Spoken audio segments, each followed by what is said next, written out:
До днес не мога да повярвам, че пясъкът е моето начало. Нима вълната е облизала с език студен на раменете ми седефа. С душа, надвесена от моста, надничам в отражението бяло. Това не е, си мисли тя,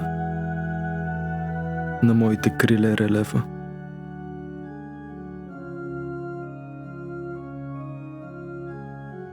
Защото вчера полетът ми беше друг, а не надолу.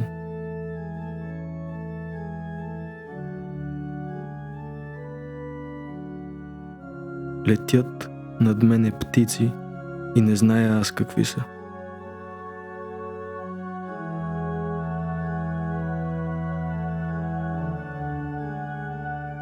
Навярно там високо в синьото и мургаво и голо ще се откъсне тялото ми с писък.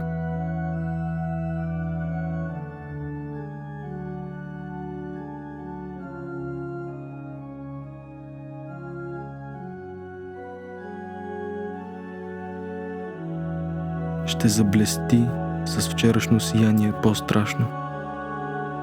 Ще свие колене и въздух ще изпълни пак гърдите.